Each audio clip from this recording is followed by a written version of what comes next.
what type of environment motivates the type of action that we need from a fiscal standpoint or from a policy standpoint? And how do we engineer an environment that produces that? Well, so I think this is one of the great ironies, is that we had started to have these very real conversations, right? And so when you talk about the desire to harmonize and equalize components of the system, tax policy, for example, being much more progressive and being much harder on billionaires than it is on individual working families, strikes me as a very logical part of that process. Now, the narrative takes various forms of, well, if you try to do that, the billionaires are just going to leave. All right. Well, that's fine. Okay. If they really want to go to New Zealand, they really want to relocate to New Zealand or to various other places, that absolutely should be their prerogative.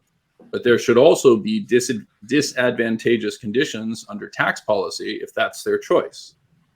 Right. We should not allow corporations like Apple to decide that it is going to sell cheaply its IP into low tax regimes and then claim that the majority of its revenues and profits derive from Ireland.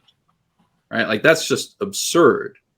We should not allow corporations like Apple to engage in clearly anti-competitive behavior with their employees in Silicon Valley, entering into non-solicitation agreements with other tech companies around their employees that results in a incredible number of employees being underpaid, right, relative to their free market value, and a settlement for a company like Apple where they pay $600 million, which is functionally sofa change, right?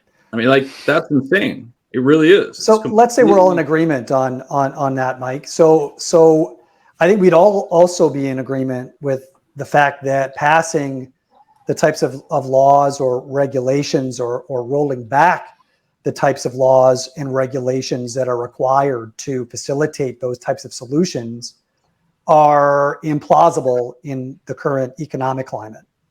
I actually think that they're increasingly plausible as compared to implausible. I think the risk is that we actually have entered into an era of meanness in which somebody like DeSantis, who I would functionally argue, like, I just want to be really clear, like, my biggest complaint against DeSantis is not the same as my complaint against Trump. It's just he seems mean. Like, what a nasty guy to load up immigrants and ship them off somewhere to make a point, right? I mean, those are individuals. Those are human beings.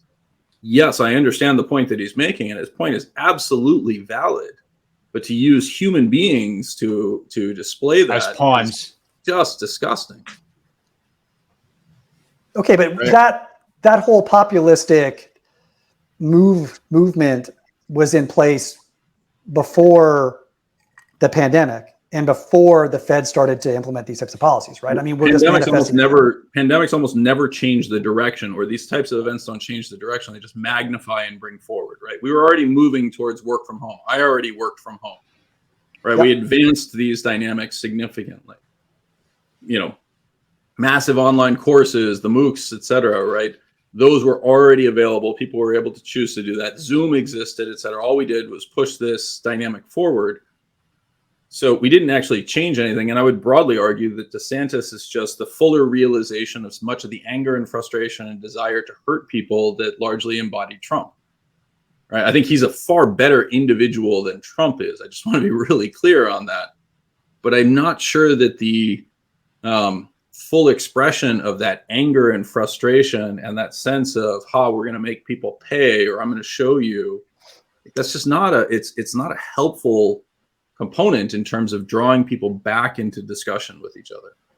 Agree. So then how are you getting to the conclusion that we're moving toward a more constructive political climate where we're going to be able to move some of those policies forward?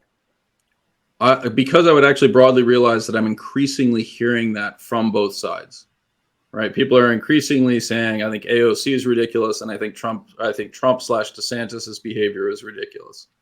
I don't have an empirical point that I can point to and say, no, that's fair. Here's the clear component, but the sentiment feels like it's shifting back towards a recognition that somebody at some point needs to say, hey, wait a second. We all love our children.